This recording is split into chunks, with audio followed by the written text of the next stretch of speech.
Hello friends, इस video में हम लोग देखेंगे संविधान के टॉप 150 मोस्ट इंपॉर्टेंट और प्रीवियस ईयर क्वेश्चन।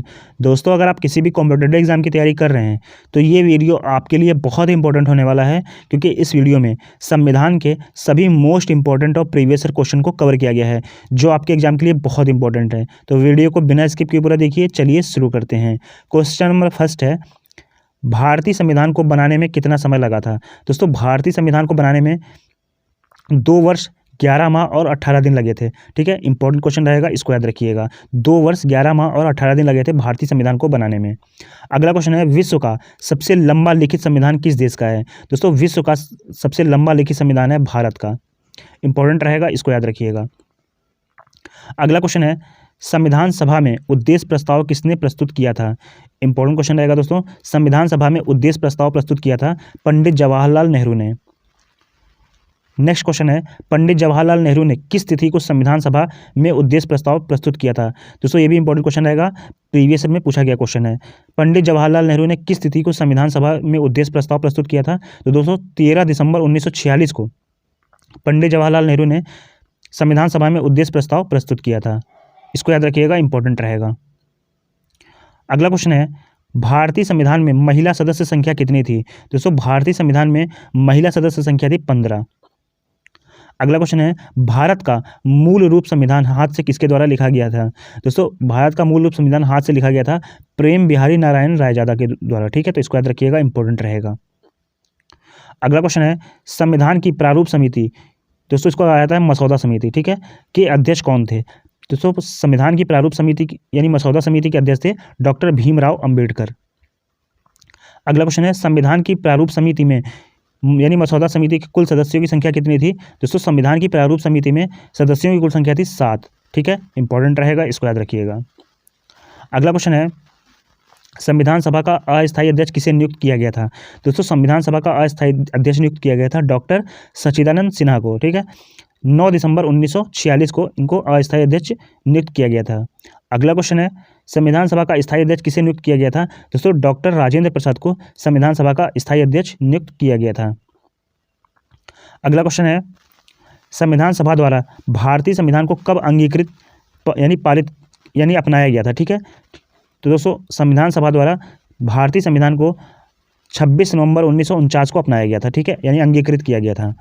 अगला क्वेश्चन है, भारतीय संविधान पूर्णतः कब लागू हुआ। दोस्तों, भारतीय संविधान पूर्णतः लागू हुआ था 26 जनवरी 1950 को। ठीक है, इसको याद रखिएगा, भारतीय संविधान पूर्णतः लागू हुआ था 26 जनवरी 1950 को और अपनाया गया था 26 नवंबर 1949 को। ठीक है, नेक्स्ट क्वेश्चन है दोस्तों, संविधान की आत्मा के रूप में जाना जाता है।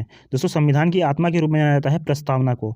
इंपॉर्टेंट क्वेश्चन रहेगा, इसको याद रखिएगा। अगला क्वेश्चन है, भारतीय संविधान की प्रस्तावना में किस संशोधन द्वारा समाजवादी एवं धर्मनिरपेक्ष शब्द जोड़े गए। दोस्तों, भारतीय संविधान की प्रस्तावना में 42वें संविधान संशोधन के द्वारा समाजवादी एवं धर्मनिरपेक्ष शब्द जोड़े गए। अगला क्वेश्चन है, भारतीय संविधान का निर्माण किसके द्वारा किया गया था। दोस्तों, भारतीय संविधान का निर्माण किया गया था संविधान सभा के द्वारा। अगला क्वेश्चन है, संविधान सभा का प्रथम अधिवेशन कब हुआ। दोस्तों, 9 दिसंबर 1946 को संविधान सभा का प्रथम अधिवेशन हुआ था। अगला क्वेश्चन है, भारतीय संविधान के किस अनुच्छेद में व्यक्तिगत स्वतंत्रता की बात की गई है। दोस्तों, भारतीय संविधान के अनुच्छेद 21 में व्यक्तिगत स्वतंत्रता की बात की गई है। अगला क्वेश्चन है, भारतीय संविधान में शिक्षा को शामिल किया गया है। दोस्तों, भारतीय संविधान में शिक्षा को शामिल किया गया है समवर्ती सूची में। अगला क्वेश्चन है, संविधान का कौन सा अनुच्छेद उपराष्ट्रपति के चुनाव से संबंधित है। दोस्तों, संविधान का अनुच्छेद 66 उपराष्ट्रपति के चुनाव से संबंधित है। अगला क्वेश्चन है, भारतीय संविधान के किस अनुच्छेद के तहत राष्ट्रीय ध्वज फहराने का अधिकार है। दोस्तों, भारतीय संविधान के अनुच्छेद 19 के क्लॉज फर्स्ट में राष्ट्रीय ध्वज फहराने का अधिकार है। ठीक है, अगला क्वेश्चन है, संविधान के किस भाग में मौलिक अधिकार का वर्णन है। दोस्तों, संविधान के भाग 3 में मौलिक अधिकार का वर्णन किया गया है। अगला क्वेश्चन है, भारतीय संविधान का अनुच्छेद 243(a) किससे संबंधित है। दोस्तों, भारतीय संविधान का अनुच्छेद 243 से संबंधित है ग्राम सभा से। अगला क्वेश्चन है, भारतीय संविधान की किस अनुसूची में 22 भाषाओं का उल्लेख है। दोस्तों, भारतीय संविधान की अनुसूची 8वीं अनुसूची में 22 भाषाओं का उल्लेख किया गया है। इंपॉर्टेंट क्वेश्चन रहेगा, इसको याद रखिएगा। अगला क्वेश्चन है, भारतीय संविधान का अनुच्छेद 280 किससे संबंधित है। दोस्तों, भारतीय संविधान का अनुच्छेद 280 संबंधित है वित्त आयोग से। अगला क्वेश्चन है, भारतीय संविधान का कौन सा अनुच्छेद अल्पसंख्यकों की हितों की रक्षा से संबंधित है? दोस्तों भारतीय संविधान का अनुच्छेद 29 अल्पसंख्यकों की हितों की रक्षा से संबंधित है। अगला क्वेश्चन है, संविधान के किस अनुच्छेद में पंचायतों और स्थानीय निकाय शासन से संबंधित प्रावधान किया गया है? दोस्तों अनुच्छेद 243 में पंचायतों और स्थानीय निकाय के शासन से संबंधित प्रावधान किया गया है। अगला क्वेश्चन है, भारतीय संविधान का कौन सा अनुच्छेद जो शोषण के विरुद्ध अधिकार प्रदान करता है? दोस्तों भारतीय संविधान का अनुच्छेद 23 शोषण के विरुद्ध अधिकार प्रदान करता है। ठीक है। अगला क्वेश्चन है, भारत का राष्ट्रपति बनने के लिए न्यूनतम आयु क्या है? दोस्तों भारत का राष्ट्रपति बनने के लिए न्यूनतम आयु है 35 वर्ष। अगला क्वेश्चन है, स्वतंत्र भारत के प्रथम गृह मंत्री कौन थे? इंपॉर्टेंट क्वेश्चन रहेगा दोस्तों। स्वतंत्र भारत के प्रथम गृह मंत्री थे सरदार वल्लभ भाई पटेल। अगला क्वेश्चन है, स्वतंत्र भारत के प्रथम वित्त मंत्री कौन थे? इंपॉर्टेंट क्वेश्चन रहेगा दोस्तों, कई बार एग्जाम में पूछा गया है। दोस्तों स्वतंत्र भारत के प्रथम वित्त मंत्री थे R.K. षणमुखम शेट्टी। ठीक है। अगला क्वेश्चन है, संविधान सभा के संवैधानिक सलाहकार के रूप में किसे नियुक्त किया गया था? दोस्तों संविधान सभा के संवैधानिक सलाहकार के रूप में नियुक्त किया गया था सर B.N. राव को। ठीक है। अगला क्वेश्चन है, भारतीय संविधान को किस शैली में लिखा गया था? दोस्तों भारतीय संविधान को इटैलिक शैली में लिखा गया था। अगला क्वेश्चन है, मौलिक अधिकार को किस देश के संविधान से लिया गया है? दोस्तों मौलिक अधिकार को लिया गया है अमेरिका के संविधान से। अगला क्वेश्चन है, सर्वोच्च न्यायालय के मुख्य न्यायाधीश को शपथ कौन दिलाता है? दोस्तों सर्वोच्च न्यायालय के मुख्य न्यायाधीश को शपथ दिलाते हैं राष्ट्रपति। अगला क्वेश्चन है, उच्च न्यायालयों का प्रावधान किस अनुच्छेद में है? दोस्तों उच्च न्यायालयों का प्रावधान है अनुच्छेद 214 में। ठीक है। अगला क्वेश्चन है, निर्वाचन आयोग किस प्रकार की संस्था है? दोस्तों निर्वाचन आयोग संवैधानिक संस्था है। ठीक है। अगला क्वेश्चन है, महान्यायवादी की नियुक्ति कौन करता है? दोस्तों महान्यायवादी की नियुक्ति करता है राष्ट्रपति। अगला क्वेश्चन है, राज्यसभा का कार्यकाल कैसा है? दोस्तों राज्यसभा का कार्यकाल है स्थायी। अगला क्वेश्चन है, राज्यसभा का पदेन अध्यक्ष कौन होता है? दोस्तों राज्यसभा का पदेन अध्यक्ष होता है उपराष्ट्रपति। अगला क्वेश्चन है, राज्यसभा की अधिकतम सदस्य संख्या क्या है? दोस्तों राज्यसभा की अधिकतम सदस्य संख्या है 250। अगला क्वेश्चन है, वित्त विधेयक कहाँ पेश किया जा सकता है? दोस्तों वित्त विधेयक केवल लोकसभा में पेश किया जा सकता है। अगला क्वेश्चन है, प्रश्नकाल के ठीक बाद का समय कौन सा होता है? दोस्तों प्रश्नकाल के ठीक बाद का समय होता है शून्यकाल। अगला क्वेश्चन है, किस विधेयक को संसद में दोनों सदनों द्वारा अलग अलग विशेष बहुमत से पारित करना आवश्यक है? दोस्तों संविधान संशोधक विधेयक को संसद में दोनों सदनों द्वारा अलग अलग विशेष बहुमत से पारित करना आवश्यक है संविधान संशोधन विधेयक को। ठीक है। अगला क्वेश्चन है, लोकसभा द्वारा पारित धन विधेयक को राज्यसभा को कितने दिन के भीतर लौटाना आवश्यक है? दोस्तों लोकसभा द्वारा पारित धन विधेयक को राज्यसभा को 14 दिन के भीतर लौटाना आवश्यक है। अगला क्वेश्चन है, लोकसभा सदस्य बनने के लिए न्यूनतम आयु क्या है? दोस्तों 25 वर्ष। लोकसभा का सदस्य बनने के लिए न्यूनतम आयु है 25 वर्ष। अगला क्वेश्चन है, संसद के दोनों सदनों की बैठकों का सभापति कौन होता है? दोस्तों लोकसभा अध्यक्ष संसद के दोनों सदनों की बैठकों का सभापति होता है। ठीक है। अगला क्वेश्चन है, संविधान सभा की प्रांतीय संविधान समिति के अध्यक्ष कौन थे? दोस्तों संविधान सभा की प्रांतीय संविधान समिति के अध्यक्ष थे सरदार वल्लभ भाई पटेल। अगला क्वेश्चन है, भारतीय संविधान सभा के संघ समिति के अध्यक्ष कौन थे? दोस्तों पंडित जवाहरलाल नेहरू भारतीय संविधान सभा के संघ समिति के अध्यक्ष थे। अगला क्वेश्चन है, राष्ट्रपति किसकी सलाह पर लोकसभा को उसकी समाप्ति की अवधि से पहले भंग कर सकते हैं? दोस्तों राष्ट्रपति प्रधानमंत्री की सलाह पर लोकसभा को उसकी समाप्ति की अवधि से पहले भंग कर सकते हैं। ठीक है। तो इसको याद रखिएगा, इंपॉर्टेंट रहेगा। अगला क्वेश्चन है, आपातकाल के दौरान लोकसभा का कार्यकाल एक बार में कितनी वर्ष तक बढ़ाया जा सकता है? दोस्तों आपातकाल के दौरान लोकसभा का कार्यकाल अधिकतम 1 वर्ष तक बढ़ाया जा सकता है। ठीक है। एक बार में 1 वर्ष तक बढ़ाया जा सकता है। ठीक है। अगला क्वेश्चन है, संसदीय प्रणाली किस देश के संविधान से ली गई है? दोस्तों संसदीय प्रणाली ली गई है ब्रिटेन के संविधान से। अगला क्वेश्चन है, संसद के दोनों सदनों की संयुक्त बैठक कौन बुलाता है? दोस्तों राष्ट्रपति संसद के दोनों सदनों की संयुक्त बैठक बुलाता है। अगला क्वेश्चन है, भारतीय संविधान पूर्णतः कब लागू हुआ? दोस्तों भारतीय संविधान पूर्णतः 26 जनवरी 1950 को लागू हुआ था। अगला क्वेश्चन है, भारत में संविधान सभा के गठन करने का आधार क्या था? दोस्तों भारत में संविधान सभा के गठन करने का आधार था कैबिनेट मिशन योजना के तहत। ठीक है, इसका गठन किया गया था। अगला क्वेश्चन है, राष्ट्रपति की आपातकालीन शक्तियां किस देश से ली गई हैं? दोस्तों राष्ट्रपति की आपातकालीन शक्तियां ली गई हैं जर्मनी के संविधान से। ठीक है, अगला क्वेश्चन है, संविधान निर्माण के समय कितनी अनुसूचियां थीं? दोस्तों संविधान निर्माण के समय 8 अनुसूचियां थीं। ठीक है, नेक्स्ट क्वेश्चन है दोस्तों, भारतीय संविधान के किस अनुच्छेद में कहा गया है कि भारत राज्यों का एक संघ होगा?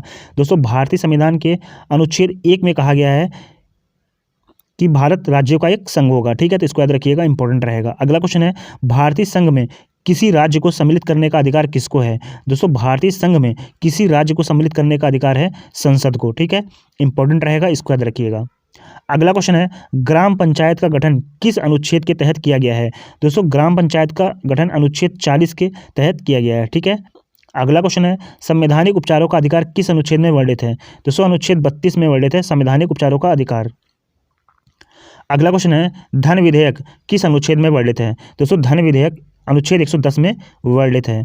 अगला क्वेश्चन है, भारत के राष्ट्रपति पर महाभियोग प्रक्रिया चलाने के लिए किस अनुच्छेद में वर्णन किया गया है?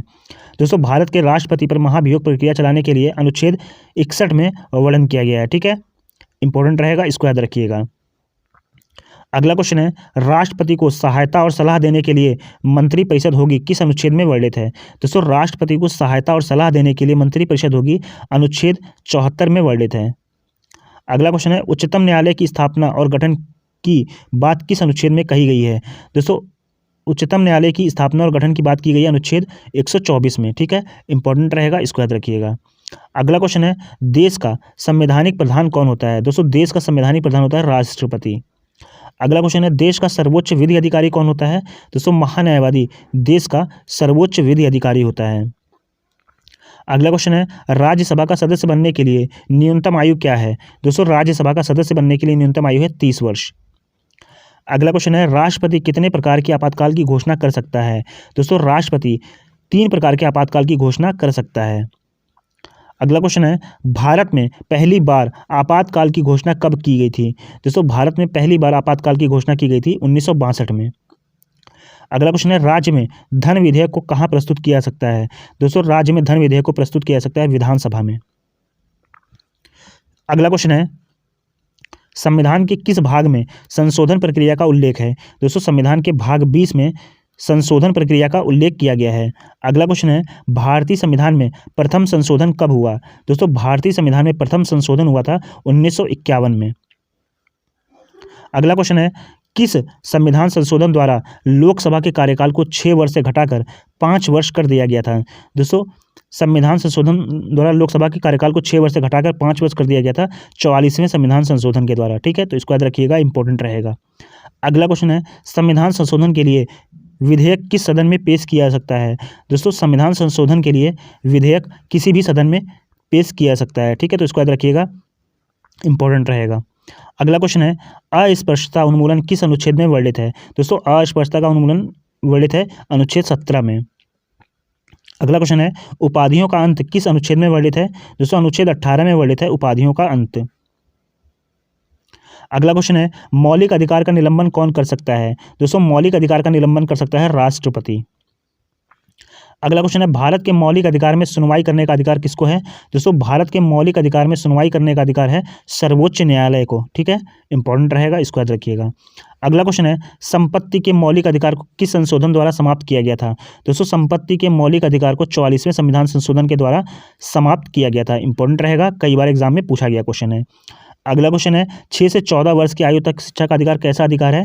दोस्तों 6 से 14 वर्ष की आयु तक शिक्षा का अधिकार है मूल अधिकार। ठीक है, इंपॉर्टेंट रहेगा। अगला क्वेश्चन है, शोषण के विरुद्ध अधिकार किस अनुच्छेद में वर्णित है? दोस्तों शोषण के विरुद्ध अधिकार वर्णित है अनुच्छेद 32 में। इंपॉर्टेंट रहेगा। अगला क्वेश्चन है, शिक्षा का अधिकार किस अनुच्छेद में जोड़ा गया है? दोस्तों शिक्षा का अधिकार अनुच्छेद 21A में जोड़ा गया। ठीक है, तो इसको याद रखिएगा, इंपॉर्टेंट रहेगा। अगला क्वेश्चन है, मूल अधिकारों का संरक्षक कौन है? दोस्तों मूल अधिकारों का संरक्षक है न्यायपालिका। अगला क्वेश्चन है, वर्तमान में कुल कितने मौलिक कर्तव्य हैं? दोस्तों वर्तमान में कुल 11 मौलिक कर्तव्य हैं। ठीक है। अगला क्वेश्चन है, जब कोई राज्य राष्ट्रपति शासन के अंतर्गत होता है तब उस राज्य का बजट कौन पारित करता है? इंपॉर्टेंट क्वेश्चन रहेगा दोस्तों। जब कोई राज्य राष्ट्रपति शासन के अंतर्गत होता है तो उस समय राज्य का बजट पारित करता है संसद। ठीक है, तो इसको याद रखिएगा, इंपॉर्टेंट रहेगा। अगला क्वेश्चन है, किस अनुच्छेद में राष्ट्रीय वित्तीय आपातकाल का प्रावधान है? दोस्तों अनुच्छेद 360 में राष्ट्रीय वित्तीय आपातकाल का प्रावधान किया गया है। अगला क्वेश्चन है प्रथम बार किस राज्य में राष्ट्रपति शासन लागू हुआ? दोस्तों प्रथम बार पंजाब राज्य में राष्ट्रपति शासन लागू हुआ था। अगला क्वेश्चन है किस सदन को भंग नहीं किया जा सकता है? दोस्तों राज्यसभा को भंग नहीं किया जा सकता है, ठीक है। अगला क्वेश्चन है राज्यसभा की प्रथम बैठक कब हुई? दोस्तों राज्यसभा की प्रथम बैठक हुई थी 1952 में, ठीक है। तो इसको याद रखिएगा, इंपॉर्टेंट रहेगा। अगला क्वेश्चन है प्रोटेम स्पीकर की नियुक्ति कौन करता है? दोस्तों प्रोटेम स्पीकर की नियुक्ति करता है राष्ट्रपति। अगला क्वेश्चन है लोकसभा अध्यक्ष अपना त्यागपत्र किसे देता है? दोस्तों लोकसभा अध्यक्ष अपना त्यागपत्र देता है लोकसभा उपाध्यक्ष को, ठीक है, इंपॉर्टेंट रहेगा, इसको याद रखिएगा। अगला क्वेश्चन है लोकसभा में गणपूर्ति संख्या यानी कोरम कितनी है? ठीक है, तो दोस्तों लोकसभा में गणपूर्ति संख्या है कुल सदस्य संख्या का 1/10, इंपॉर्टेंट रहेगा, इसको याद रखिएगा।